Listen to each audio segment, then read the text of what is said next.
out there, and welcome to the Get Fit with Jodelle podcast. I also have a fellow podcaster with me again today, who I'm happy to introduce to you. Nathan Walz has joined me today. So Nathan, go ahead and say hi. Yeah, hi Jodelle. Thanks so much for having me on your show. Absolutely. We have mutual akin to talking about EMFs, blue light, and also things like dopamine, brain fog, things like that. Just issues that are really everyone is dealing with right now in the world is really relatable to what your story is. You have a really unique but also relatable story with how you started off in the corporate America with brain fog and trouble sleeping and issues with low energy. And so I wanted to bring you on the podcast to kind of talk about those things and kind of what brought you to where you are now. I understand you're a certified health coach, correct? Yes, that's correct. And you spent, 20 years in corporate America before you kind of found yourself wanting to heal yourself and also help other people, right?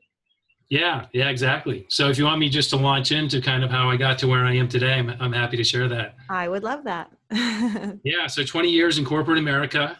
And in the beginning, everything was good. I started, I was out of college. I was finally making some money and, life was good. I was young and hanging out with friends and we'd party on the weekends and work hard during the week.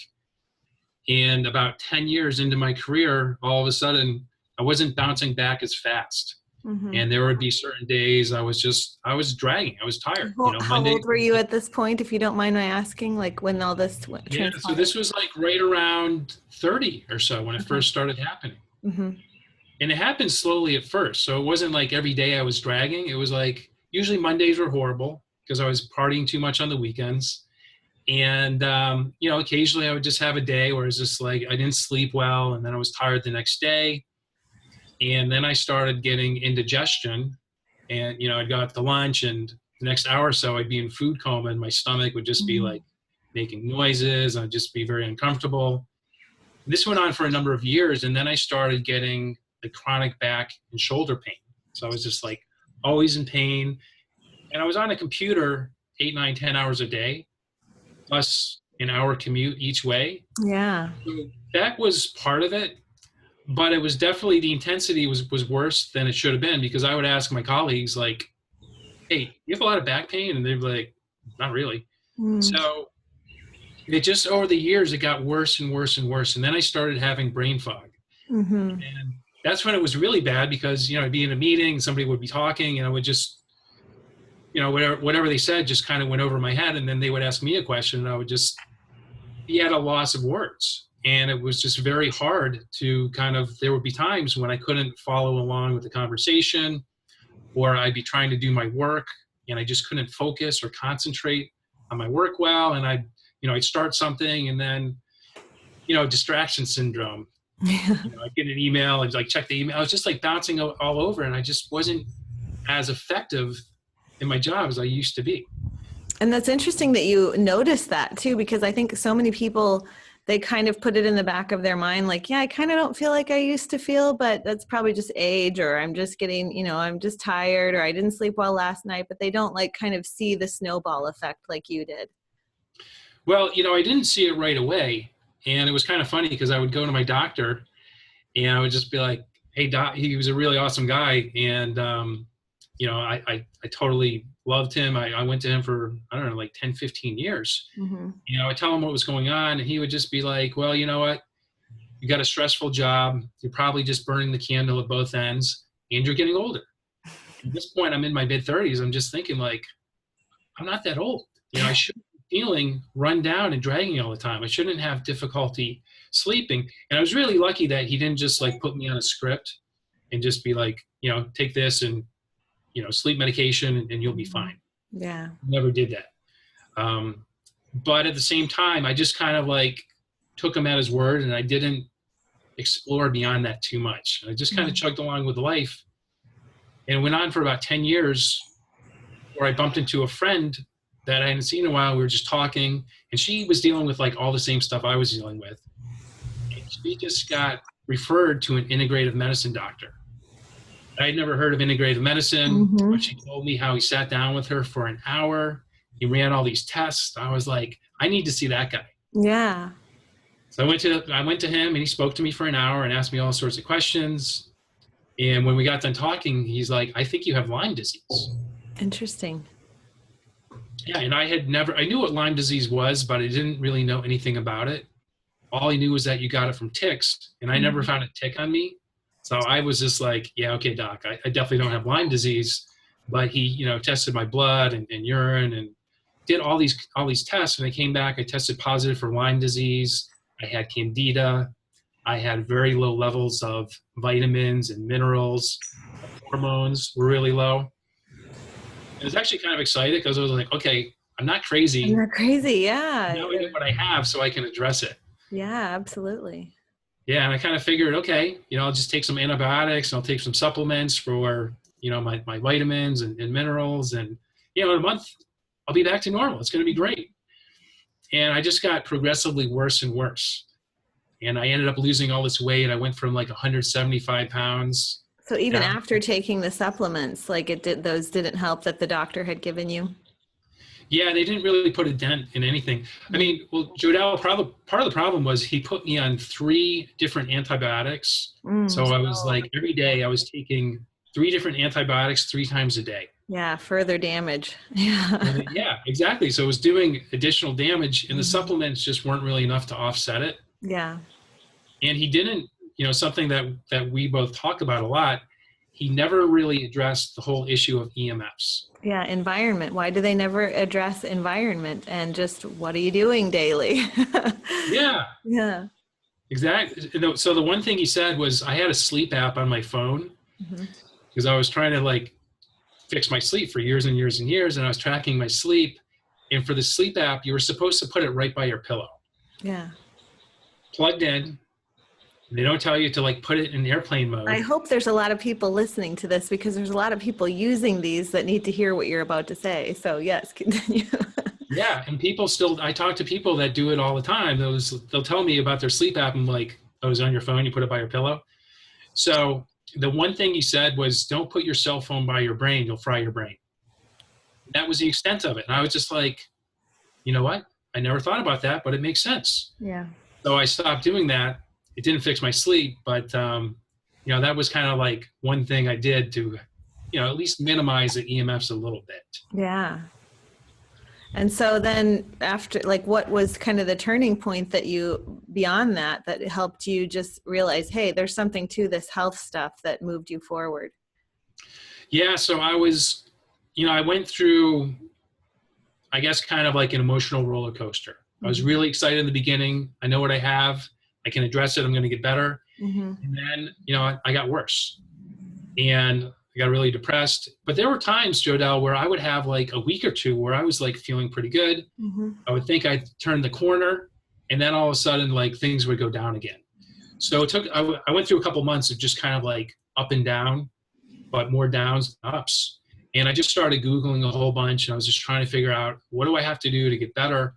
And I had the realization that I had to take my health into my own hands, because this guy throwing spaghetti at the wall. It's like every month or 2 I'd go in and he would change up my antibiotics, thinking like, okay, you know, these ones didn't kill the Lyme in your body. They killed everything else. They didn't kill the Lyme. So let's try these antibiotics. And I was just Googling, I was trying different things. I finally just fired this guy because I didn't like his approach. I found a different Lyme doctor who I liked her approach much better. And she really kind of partnered with me as a patient. And I would come in with all these crazy things I learned on the internet, and I would ask her questions, and she encouraged me to do that. So she was awesome. I really liked her a lot. But then I came across our mutual friend, Jack Cruz. Yes. And the first time I read one of his blog posts, I knew like, this guy's different from everybody else. Same. When I did the same thing, I read it and I'm like, whoa, why is no one talking about this with this guy? Yeah, keep going. Yeah. And I, you know, I was still dealing with brain fog, so it was very hard. So anybody, if you haven't read Jack Cruz, his content is very sciencey. He's a neurosurgeon, and he writes in a way that his material will hold up to other physicians and neurosurgeons. So he has all of the scientific details, all the research, all the sites. Even though I didn't understand a lot of it, I knew that this guy's onto something. He's just like miles ahead of everybody else. he had these crazy protocols, you know, like cold thermogenesis, Yeah. immerging your body in cold water. And I was at the point, Jodelle, I'm like, I will literally do anything you tell me at this point. And so I did it. You know, I started doing these things. I learned about EMFs, and I started turning my Wi-Fi off at night. I started, you know, really distancing myself from my cell phone, because even though I stopped sleeping with it right next to my head on my pillow, I still carried it in my pocket. Right. Which, as a guy, you don't want to do that, because you create inflammation right around your genitals, and you decrease your testosterone and your sperm production. And it's horrible for ladies too, because that also impacts your fertility. Yes, I love that you're bringing all these things up, because everything you're saying is so relatable to most people out there. I mean, you've talked about brain fog. I know many of the people that come into my practice that want help with nutrition, that's the number one complaint is brain fog, and then digestive upset, like you said. Sleep issues are huge. And then also, I think people can really relate to the fact that they're not getting help. They're not getting answers when they're going to their doctor. So they're firing them, and they're trying to take, you know, Dr. Google on and try to figure out their own strategies. But yet you get a laundry list of like everything from a totally different subject than what you're looking up when you type something in. And so people are really struggling right now. So I think I love everything that you're sharing is so relatable, because you're trying all these different outlets to mitigate the damage that's been done. But I can relate to the fact that the number one thing I did that was so small that helped push me into this whole learning about EMFs and how electronics affect us is that turning off the Wi-Fi just at night. Like, that was huge. And I totally get where you're coming from too about Jack Kruse's blogs, because you can get nuggets out of them, even if you read them and you're like, whoa, this is way over my head. If you keep going through, there's so many beautiful little things that everybody can capture, and just try those little nuances, one thing at a time, and see how much better you get over time. So turning off that Wi-Fi, when you turned off the Wi-Fi, was that like that night? Did you tell a difference, or just over time? No, it didn't. And to be honest, in the beginning, Jodelle, it didn't make a huge difference. I lived in the DC area at the time. I lived in a townhouse. So even though I turned off my Wi-Fi, all my neighbors had theirs on. Right. I worked in an office building that had, at any given time, 3 full-strength Wi-Fi signals, because it was a consulting firm. They wanted you to be able to go from one meeting to the next uninterrupted with your laptop, and, you know, be fully connected. So, you know, being high tech and kind of being ahead of that curve is not always a good thing. So even though I was kind of minimizing my exposure at night, I did have some improvements from that, but it wasn't like I turned my Wi-Fi off and all of a sudden, like, you know, my sleep is amazing. There were incremental improvements, but at the same time, I was just surrounded by so many other EMFs that it wasn't really enough for what my body was kind of dealing with at the time to fix everything 100%. Now, fast forward to today, just real quick. So kind of like the next level, if people are having a challenge with their sleep and they want to try to turn off the Wi-Fi, or maybe they're doing that and they're having, you know, kind of limited results, the next step is to turn off the breaker in your bedroom. So that's where I am right now. And that, I think, has made an even bigger difference. That's awesome. Than just turning off my Wi-Fi. Well, and I think if it was immediate, like if it was this immediate thing, which for my daughter it was, I mentioned on the podcast that I did with Dr. Kruse that the day I turned off the Wi-Fi when my toddler was napping, she slept for 2 hours. She'd never slept that long before. Wow. She'd only slept like 40 minutes or 45 minutes at the most at nap. But that day she slept for 2 hours. So I knew there was something to it. But for me, myself, when I shut it off at night, I was like you, it wasn't immediate. And I think people need to realize that it's kind of like nutrition. Like when you change the way that you're eating, you know, you might switch from eating all these American-based food, standard American diet one day and go into like a low carb or a, you know, really great diet that you found online. And yeah, the next day you're not going to feel like everything's changed. I'm healed. My gut's better. Like, but over time, over the next few weeks, you just start noticing, hey, my energy's up, my brain fog is gone, my this, my that. And the same way with EMF exposure, you can actually start to notice things as time goes on. So if people would give it more than an effort of one night, I think they would see that it does make a huge difference. And then fast forward now to where you are now, I'm sure you don't suffer from these issues at all anymore. Yeah, I mean, today I feel healthier than I ever have in my whole life. Yeah. So yeah, and so all this, you make a great point, Jodelle. I mean, all this stuff has a compound effect, right? It's like you can't do 20, 25, 30 years of damage, make one or two changes and think like next week you're going to be all totally better. Yeah. It's a process. Your body takes some time to heal, and you kind of get to the point where, and I'm sure you've experienced this, you keep on hitting new highs with your health. Yeah. You have these improvements, you're like, wow, I feel amazing, but then 6 months down the road, you're at a higher level. Yeah. And you get to the point where like, I'm going to keep on raising my own bar. And it almost gets addictive doing these things that are improving your health instead of having the old addictions that are putting your health downhill. Right. And which must have been why you named your website Journey to Optimal Health, because it is this journey that we're all on to where there's not a set point that we're going to get to because we keep hitting these new highs. I mean, even recently when I went through this toxic mold exposure and I somehow weakened my immune system to bring out this Epstein-Barr and cytomegalovirus and, went through the carnivore approach to heal, which it did, helped my thyroid from hypothyroidism and everything. But awesome. I had to go through those to make the next level of understanding that there is a deeper level of my immune system that I needed to touch on, and how, even EMF exposure can affect our immune health. And there's so many facets that go into it. And so I think that if people would just take a minute to realize that there's no end point after a diet, or there's no end point in your life where you're just going to hit this, like, oh, I'm in perfect health. It's always this new high, like you said. I love that. So it's always a journey. And so as far as like when are you, at this time, when you kind of came out of the health implications you were having, were you still in corporate America, or what decided to bring you into like teaching what you do now? Yeah, well, I guess the way I explain it to people when they ask me is, how I went from corporate America to doing what I do today is I kind of went through my midlife crisis. Okay. But instead of going out and buying, a fancy sports car, I quit my job, sold my house. I ended up going through a really bad divorce. Mm-hmm. So I had kind of, I turned the corner with my health. Things were getting better. Then all of a sudden, my marriage fell apart. I ended up going through a divorce, and I kind of, I hit my rock bottom. Mm. And I just came to the realization that what I'm doing now isn't working for me. Mm-hmm. I have a successful career. I'm making good money, but I'm miserable. I'm completely stressed out all the time. And I don't like what I do. Mm-hmm. And I really enjoyed learning all I did about health.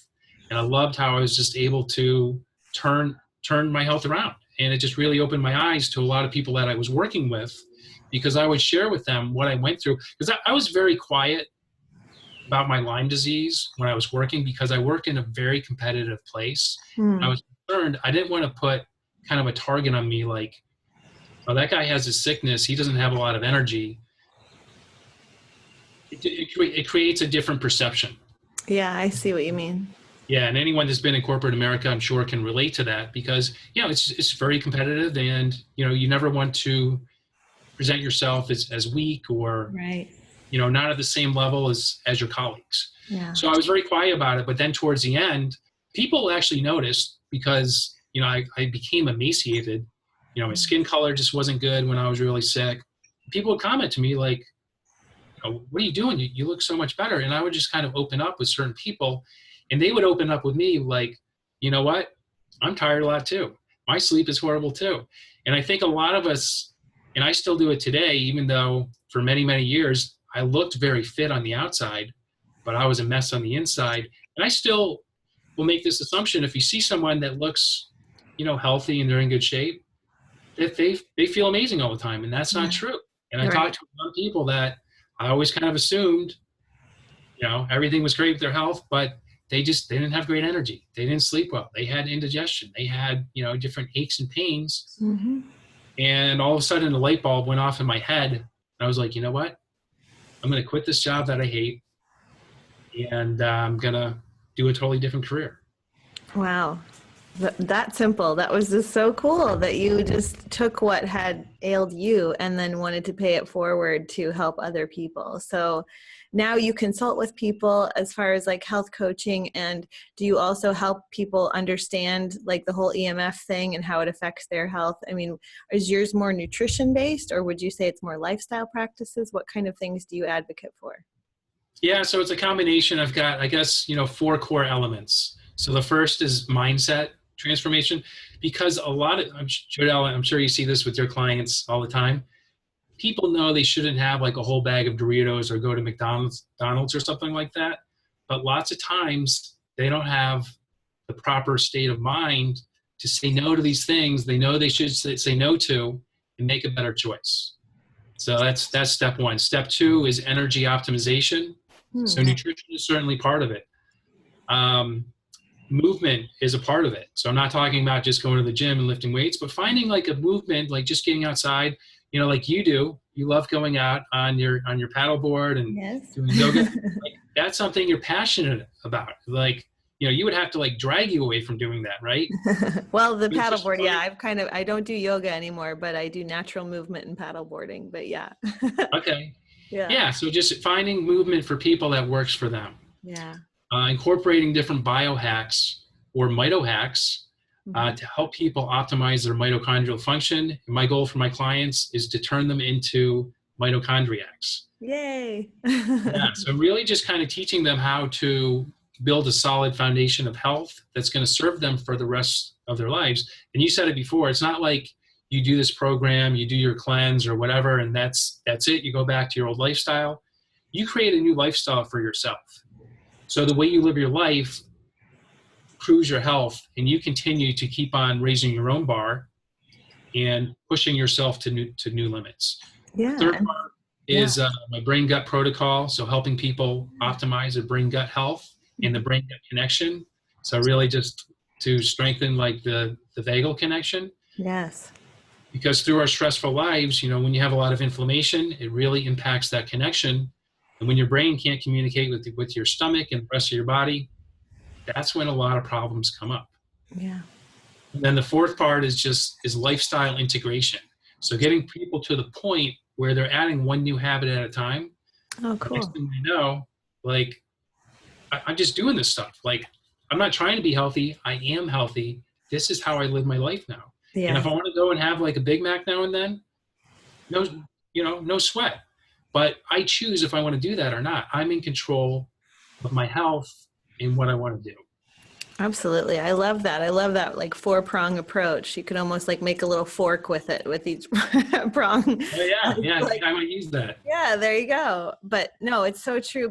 Like what you were saying about making sure that these habits stick and that you're creating all of this 4-prong approach to stay that way, because I think people get into the habit of either dieting or trying something new and then going, oh, I feel better. Everything's better. I'll go back to what I was doing before because now I can handle it. That's like a dog returning to its vomit. So it's like, we have to get out of this mindset that it's okay for me to do this 30-day cleanse or whatever, and then go back to what I was doing before, because you're going to go back to what got you to need to do the 30-day cleanse in the first place.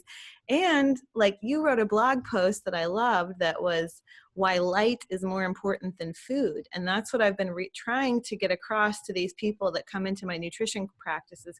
I go, yeah, here's your meal plan. Now that's 1/3 of what we're going to be doing. 2/3 is going to be everything outside of the kitchen and outside of what you're doing around food, because I love it. Powerful. So as far as like why light is more important than food, let me get your thoughts on that, because I loved your blog post. Yeah, well, so I won't go into like all the technical details about the brain, but the Nobel Prize in Medicine and Physiology for 2017 was on the circadian rhythm. Yes. Right? So different frequencies of light control your circadian rhythm. So you can be eating the best diet in the world, but if you have the wrong light in your environment, your circadian rhythm is going to be off. And what does your circadian rhythm control? Controls all of your hormones, your growth, your metabolism. What are all diseases today, right? They're mostly metabolic diseases, Yeah. right? Cancer, diabetes, Heart obesity, disease. Yeah. heart disease, right? So when your circadian rhythm is screwed up, you're screwed up. And you can like drink all the kale smoothies in the world that you want to, eat like the best diet in the world, whatever that is, right? But if you get that light environment wrong, you're never going to reach your optimal, and at some point, you're going to run into problems. Well, yeah, and I like to think of it as, or relate it to people as, okay, let's say you worked in the basement of a hospital where you never saw the light of day. Maybe when you're on your way to work, it's dark out. When you come home from work, it's dark out. Your commute is always in the dark and you're always inside a building, but yet you eat the cleanest diet in the world. Are you going to be healthy? Because when are you getting outdoor fresh air? When are you getting vitamin D? When are you getting exposed to your body knowing this is day and this is night? And I think people miss that all they have to do is get their diet right. And that's where it's going to really, be optimal for them. Yeah. Yeah. And I'm so glad that you're teaching that to your clients, because it's like, Jodelle, there's so many health coaches today, and like, all of them are just not all of them, most of them are so focused just on diet and exercise, right? Right. It's like, eat this. And, if they're like a vegan health coach, they're like, eat a vegan diet. If they're a paleo health coach, they're like, eat a paleo diet, exercise. And they assume there are no other variables. And what really kills me are like people that call themselves like paleo that only pay attention to food. And people from that age lived very differently than we did. Yeah, you hit a sore spot. Every time somebody says the word paleo, it's like a thorn in my side, because I'm like, you cannot be paleo if you drive a car. You cannot be paleo if you use toilet paper, because Paleolithic people didn't use toilet paper.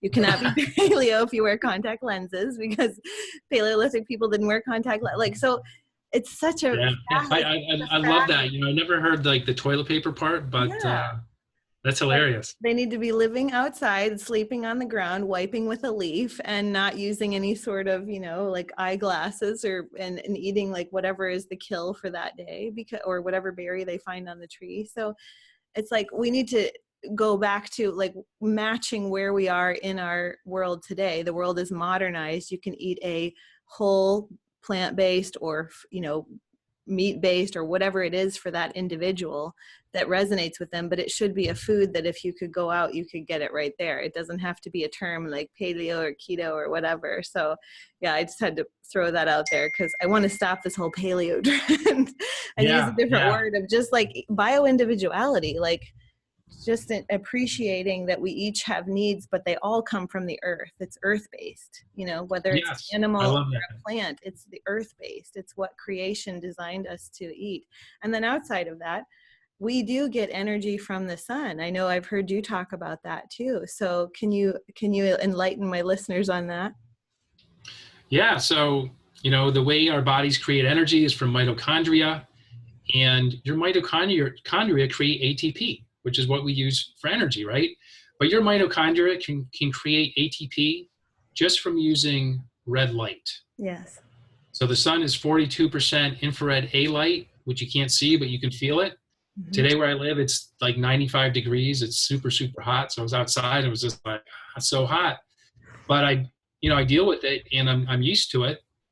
And it still kind of feels good to me because I know when I go out there, it's a free source of energy. Mm-hmm. Right? And your mitochondria create ATP at 100% efficiency using infrared light. Yeah. And then also UV light has a very important role in not just creating energy, but creating things you need to thrive, like hormones and neurotransmitters. Yeah.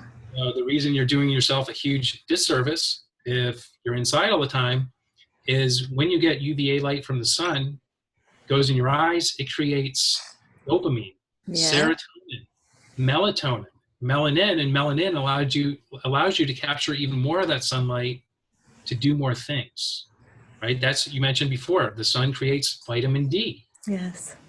It creates all these other hormones, and when we don't feel well, we have low hormone levels. Absolutely. Solution's very simple. Go outside, get in the sun. I'm just going to share this really quick story. Jodelle, I was visiting my significant other's grandparents over the weekend, and we were sitting in the sun talking, and I call her Nanny. And, you know, I always talk to her about the sun, and she's like, Nathan, when I was a little girl, we were always in the sun. My father was a farmer, and he knew the sun was good for you because it made the vegetables grow. And just, it's so simple, right? So he just saw the sun shines, his vegetables grow. It must be good for humans too. Oh, I love that. Well, that goes right along with what we're talking about, the earth-based foods. Like the more, it doesn't matter what woe you are, what way of eating you choose, but if it comes from the earth, it's grown from the sun, whether it's a plant or an animal, you're eating foods that are given energy from the sun, because animals work just the way we do. They have photosynthesis just like plants do. So everything is energy that's out there that's for us to eat, versus what you find in a prepackaged, you know, container in the grocery store that's been man-made, and their underlying purpose is to make $1, not to make you healthier. So Yeah, exactly. anything that's been touched by the sun is going to be much better for you than something that hasn't. And I mean, I think I've heard Dr. Cruz mention this before, that actually the more we're in the sun, the less energy we require from food, because we actually are deriving energy for our mitochondria from the sun. Have you heard that as well? Yeah, absolutely. And yesterday, I kind of took the day off. You know, it was Father's Day. And I went to, there's like a swimming hole where there's like a waterfall, and then there's just a big swimming hole. But I made 30,000 IU of vitamin D. Nice. So the way you know that is there's an iPhone app, and it's probably for Android too. It's called D-Minder. Yeah. Do you use that, Jodelle? Yes. Yes. Okay. Yeah. So I had my D-Minder app going, and yeah, I actually maxed it out. It wouldn't allow me to track anymore. Well, that's cool. But I wasn't hungry at all. No. So, I mean, it's a very simple experiment to do. Just, you know, eat breakfast or skip breakfast. Spend the day. If you're like pale as a ghost, don't do this. But if you have like a tan like Jodelle and I do, spend the day out in the sun all day with as much of your skin exposed as possible, and tell me how hungry you are. Right. Or think about those days when you spent the day on the lake, or the day at the watering hole, or whatever it is that people hang out at all day. Maybe you've been at the river hiking all day. If you think about those days versus a day when it's rainy and you've had to stay inside, or maybe you've been at your desk working all day, as to how hungry you are, you can immediately know a difference. Like you'll always go, oh yeah, that day I was outside all day, I didn't even think about food.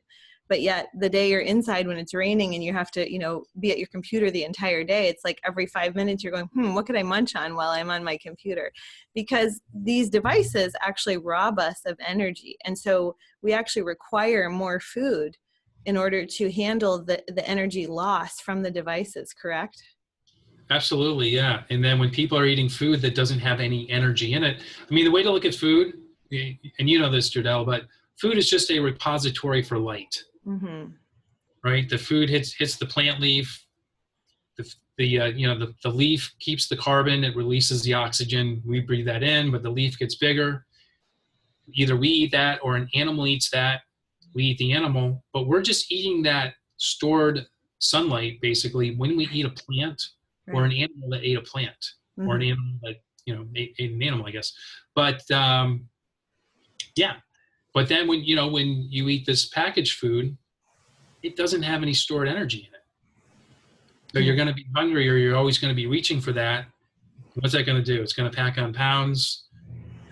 You're not going to feel good. Right. But also for being inside with all that blue light exposure, you're not getting the rest of the spectrum from the sun. And it's basically giving a signal to your brain that increases your glucose levels in your blood, so it throws your blood sugar levels off. Yes. And it causes you to crave more food, and not the good kind of food that you should be eating. Yeah, I love that you said that, because people don't realize that actually not getting enough sun and actually getting too much blue light and device exposure actually affects our insulin level. Actually creates, insulin resistance just by too much blue light. So right. That's not just you and I saying that. There's scientific studies on that. So. Oh, absolutely. Yeah, I'm so glad you brought that up. But yeah, you can literally get diabetes from too much blue light exposure, especially at night, eating a relatively healthy diet.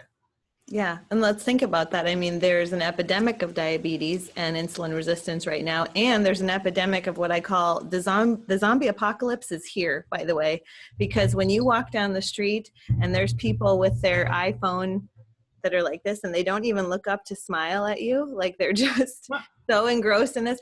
I mean, I was on a bus going to economy parking from the airport the other day, and this guy gets on with headphones and an iPad, and he can't be bloody bothered to even look around to see who's on the bus or make an acknowledgement of other humans. Like, he sits his backpack on his lap and sits his iPad right in front of him and never makes eye contact with one person and is totally engrossed in whatever he's watching.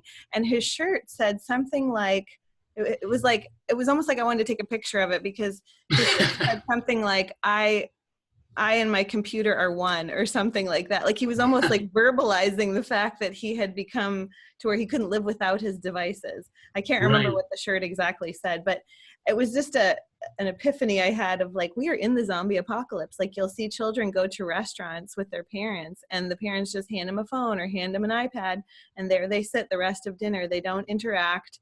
They don't communicate, or on a subway or on an airplane. No one talks anymore. They're always just here. And Yeah. I mean, to some extent, we're all guilty of it, because it's just been that easy. When it's that the world is that accessible to you, why not?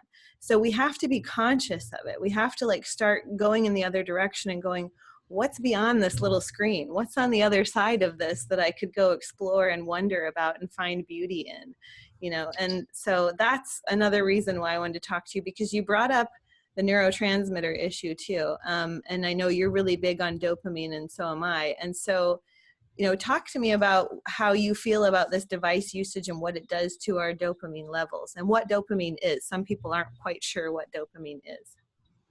Yeah, so it's a neurotransmitter, and it drives you to do things. That's why, you know, you eat some food, you get a hit of dopamine. And the whole reason for that is to reinforce the need to eat food, right? And when you go on your Facebook and you have a bunch of new likes, you get a dopamine hit. Yes. When you go on Instagram, you get likes, that's a dopamine hit. And from being on these devices all the time, you can literally deplete your dopamine. The blue light also activates something called MAOB, which breaks down dopamine as well. So you get the double whammy of, you know, being on a device.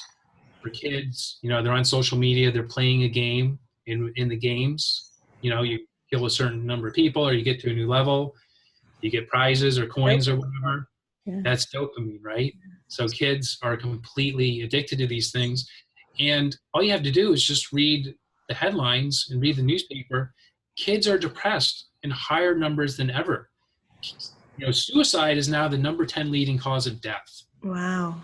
Yeah. You have to ask yourself, where does that come from? And that's happening with a lot of young children. And what's really sad is children are even more sensitive to the EMFs and blue light than adults, because their brain isn't myelinated. Like, your brain doesn't fully develop until 25. Yep. And you alluded to this earlier. Your daughter, just by turning off, you get a little toddler, just by turning off Wi-Fi, she slept so much better. Yes, she did. So it goes both ways. When you remove these things, it has a much bigger impact on a toddler. But when you add them, it has a big impact also, but in a negative way. Yes. And I can see that firsthand too, when she goes to, like, family members' houses, when, you know, I'm doing something or whatever, and she's spending the day with someone and they let her watch movies all day or something. Her behavior is completely different at night. We don't have TV at my house. She's not on a device. Yeah. And we don't have Wi-Fi at my house. And so I have to, like, go other places to do things if I want to download stuff. But the point is that she's a different kid without all this exposure. And I do think that it has a lot to do with dopamine. She's getting excitement out of life and out of books and out of being outside, because we're outside all the time. And I think that's what our society is missing. And I have a theory on even, you know, how there's a lot of teachers right now leaving. I've heard many teachers are leaving schools and retiring early because of how the children are so misbehaving. And this is just my theory, and I could get hate mail on this, but it's ever since there's been more devices and Wi-Fi in the schools. The kids' brains, it's not their fault. They're getting overstimulated, they're getting over anxious, and they've got this chronic blue light exposure that's causing this low dopamine that causes them to need more of it. And I do believe it's causing them to misbehave, and these teachers just can't handle it anymore. They keep saying the kids are awful. Like, I can't control my classroom anymore. So, I mean, there's a real problem out there. And also to that effect, the low dopamine going along with not questioning everything. I think I've heard Dr. Cruz mention that, to where we stop questioning. And that's where that whole zombie apocalypse comes in. It's like people stop. Totally. Yeah, people stop asking like, well, is this good for me or is it not? Or maybe I'll just do whatever the diet on the doctors that they're talking about on TV, and not question like, is it actually good for me or not? Or what's working for my neighbor? I'll just do what they're doing. Yeah, and that, that's such a key point, Jodelle. I mean, dopamine largely influences your ability to think, to see trends, to pick up cycles, to make connections and patterns. So basically pattern recognition, which humans are very good at. When you're low dopamine, you don't have the ability for that pattern recognition. And you get lost in life. You stay in place, you don't go anywhere. And to an extent, everything's kind of hunky-dory. Yeah. You're like low dopamine, you're not even aware that you're just spinning your wheels, going through life, just accepting whatever like the mainstream media tells you, whatever your doctor tells you. And even if it's, horrible news, like you go to your doctor, you want to get better, and your doctor says, this is just how it is. Right. And, people accept that. And it's very sad. And I know you're the same way. It's like you get frustrated because you want to open people's eyes. Yeah. But they need to want to open their eyes first before you can really help them. Well, and I think that also goes along with low dopamine, because they're not willing to see just yet that what the damage is being done, because they're so vested in these tablets, these computers, this life online, that to face up to the fact that I have to do less of that, like I can't just Netflix and chill at night, and I can't, but play words with friends all night long when I get home from work, like they're so vested in that they're not willing to go, okay, maybe I shouldn't, because they don't want to. Change is scary. Like, I don't want to do that. I've got my little routine going, but I always have to ask, how's that working for you? Because the majority of them will say, I'm not happy, I'm not healthy, and I don't feel well most days. And so at some point you have to go, okay, then it's time to make one little change at a time. Like you were talking about with your 4-prong effect of like, let's start with this. Let's start with just the mindset of like looking around, observing outside of what you're doing now. So to that effect, and we've talked about kind of food and fat loss and light, and how it really matters what light is versus food, and also the low dopamine. What are some tips that you like to give for people to start to make these small changes? Like what's maybe your go-to tips that you like to give out? Yeah, so one of the first practices I have people start off doing is a gratitude practice. Okay. And what's really key, so there's a really good book that really goes into the science of this. It's called Breaking the Habit of Being Yourself. Okay. I'll write that down and put that in the show notes. Breaking the Habit of Being Yourself.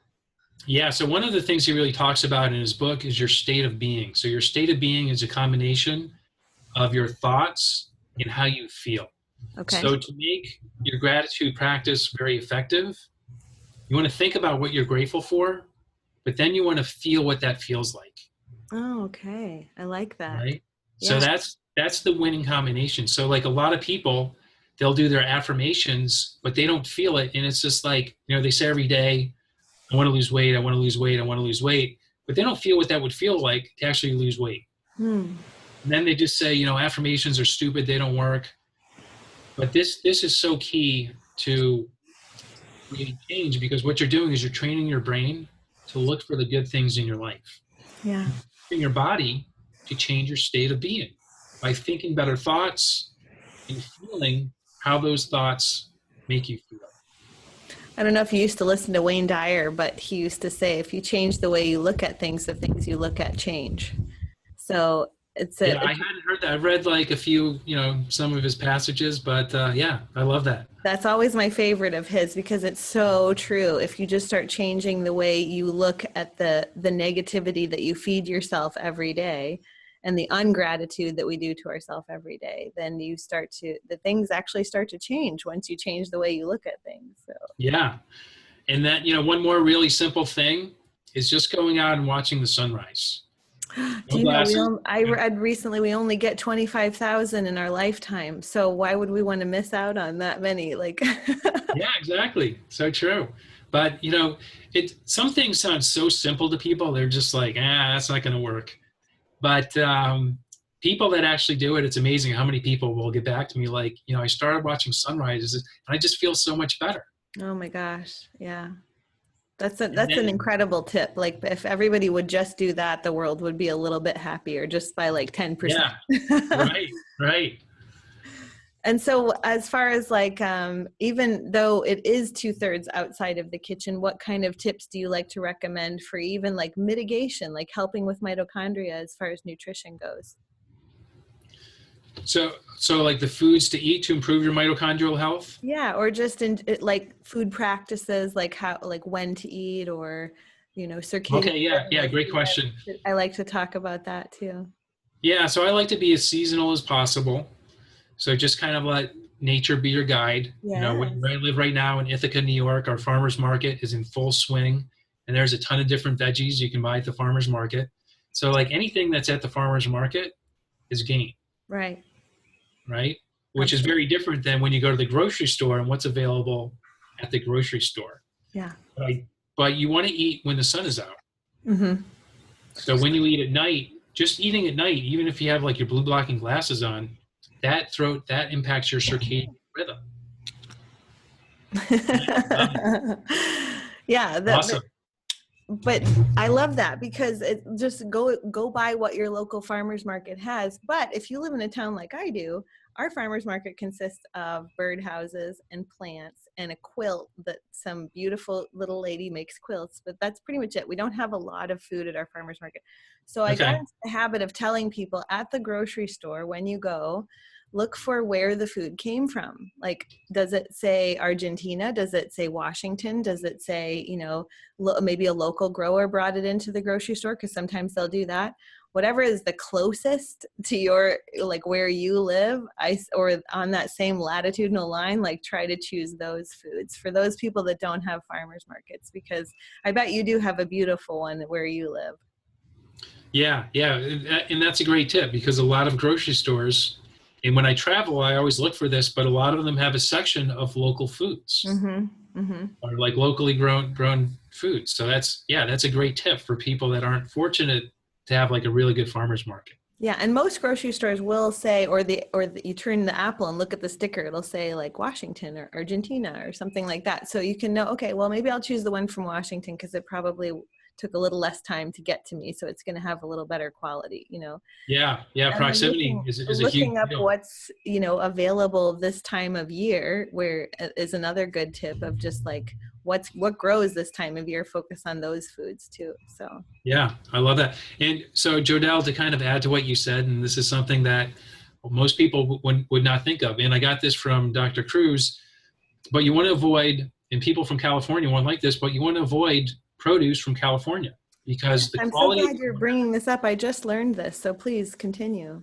yeah, so they get their water from the Colorado River, and that water has been tested. That water is very high in deuterium. So the more deuterium you have in you, the less optimal your mitochondria are going to be. Okay, and So can you, those, like layman's terms, tell them about deuterium? Maybe you can make it really easy for people to understand deuterium. yeah. So here's a very simple analogy. So you have your mitochondria. You have 5 proteins in your mitochondria. The 5th protein is an ATPase, and it's a motor. It's an engine that spins around. Okay. Okay. Now I want you to imagine a turnstile, let's say like in New York City for a subway that's made for people that weigh 150 pounds. Okay. So the subway pulls up, everybody gets off, people go through the turnstile, and it's turning at a pretty steady rate. Mm-hmm. But all of a sudden, somebody that weighs 300 pounds goes through that turnstile. What happens? It spins, like out of control. Is that what it would do? Well, it would slow it down, right? Because it's made for people that are about this big around. A 300-pound person tries to go through. Okay. It's too big to fit through, so it Oh, slows so down. they'd get stuck then. They get stuck, exactly. Okay. So deuterium is an isotope of hydrogen. So you've got light hydrogen, you have deuterium and tritium. So we're not going to talk about tritium because it doesn't really matter for this. But hydrogen is an electron and a proton. Mm-hmm. Deuterium is an electron, proton, and neutron. So it has twice the atomic mass of H+. Okay. So the more deuterium you put in the system, the slower things go. The slower things go, the less ATP you make. The less ATP you make, the less energy you have to do all the things you want to do. And deuterium would be more concentrated in things that are not pure or have contamination or just not right for your where you live kind of thing too, right? Or how would they know what has more deuterium than others?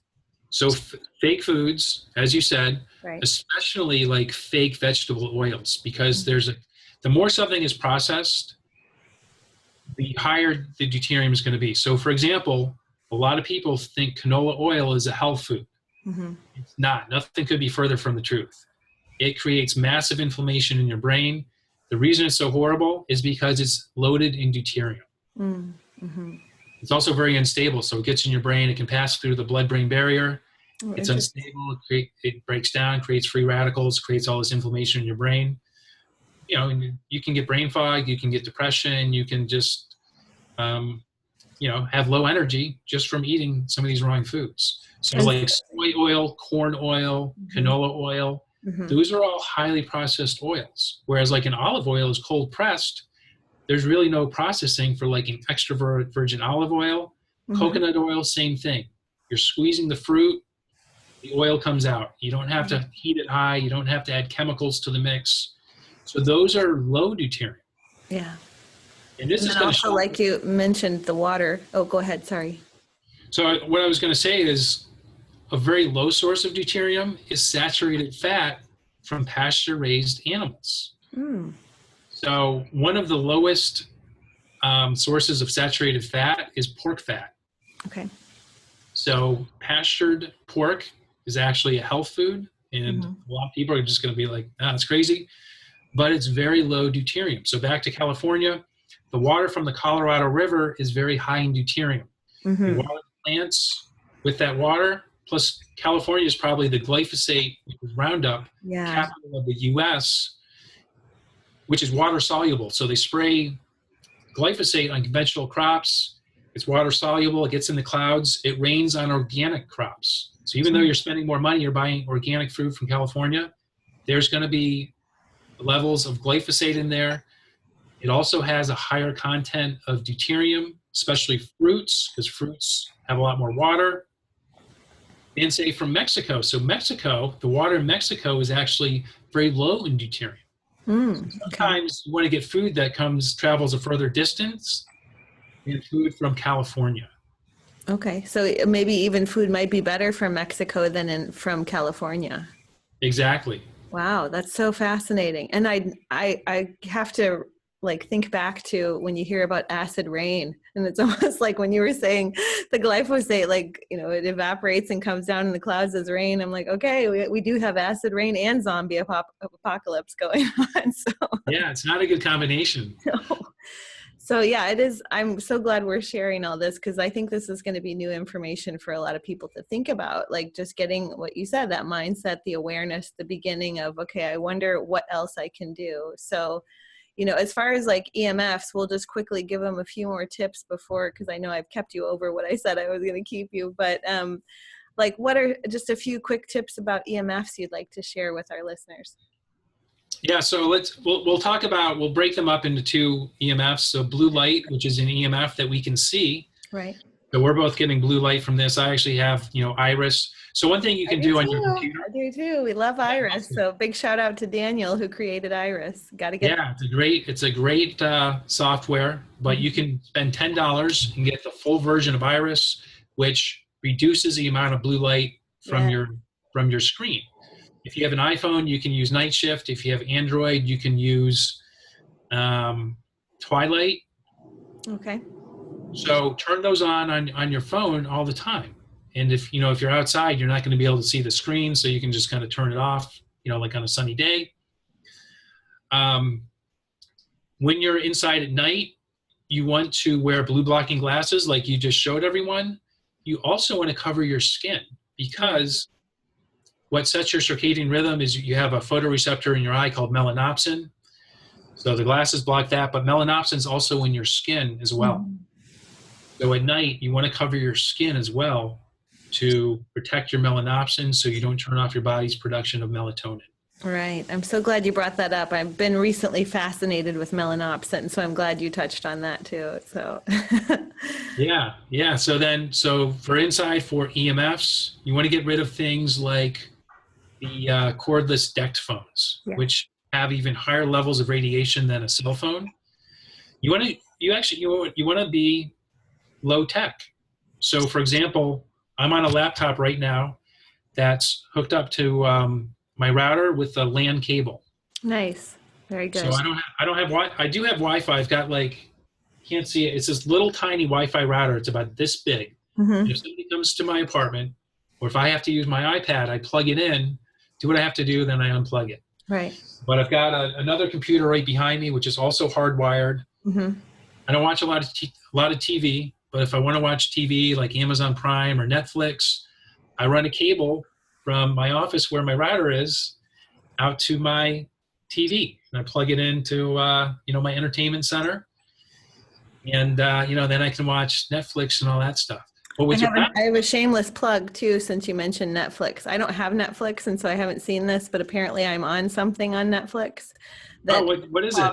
It's called Liquid Edge, and it's about stand-up paddling, and I had no idea I was even on it. But that's awesome. Cool. Apparently it's a documentary, so maybe go watch it and make sure I am putting on a good face, like I'm actually doing a good job at what I do, because I'm like, I have not seen this thing. I hope it actually represents me well. So yeah, Liquid Edge. Cool. Yeah. I'm actually going to drop Netflix soon because I watch it so rarely, and for other reasons too. But so the other thing with your laptop, if you do decide to hardwire it, you have to put your laptop in airplane mode.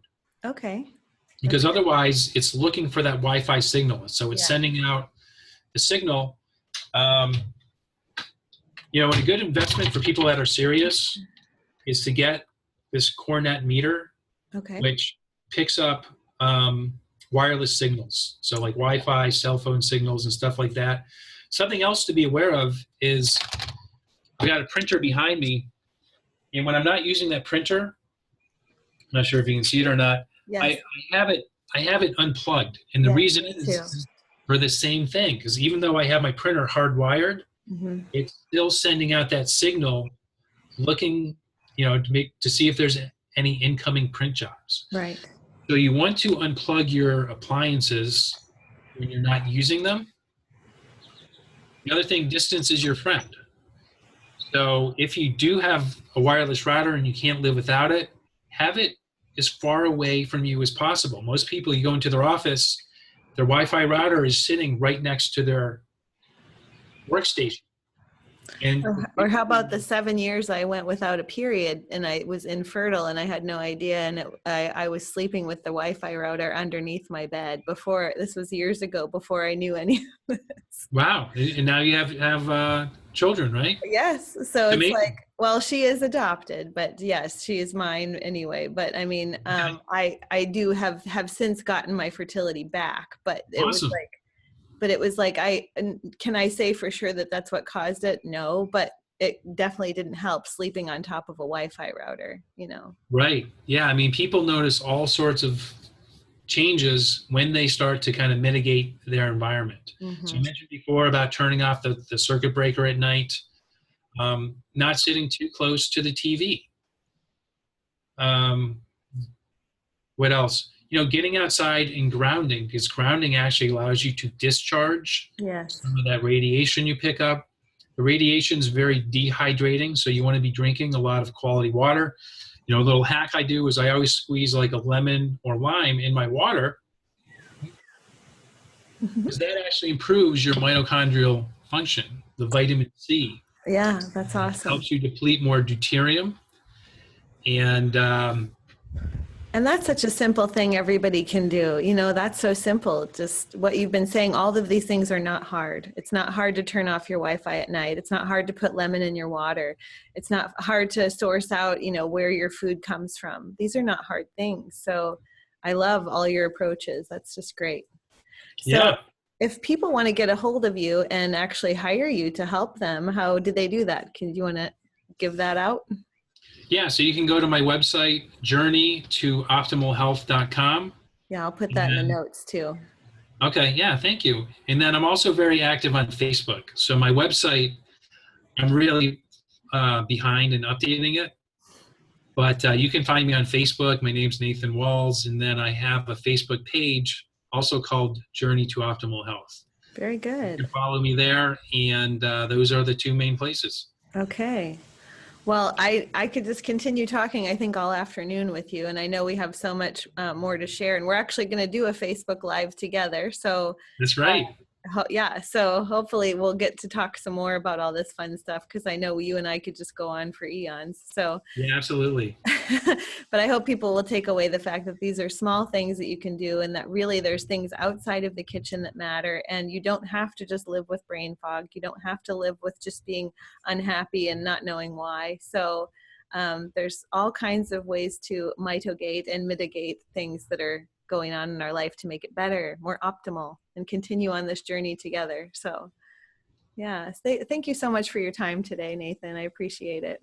Yeah, well, Jodelle, it was my pleasure, and I look forward to having you on my Facebook Live. Yay, me too. So, okay, well, I'll see you soon. Okay, bye-bye. Bye.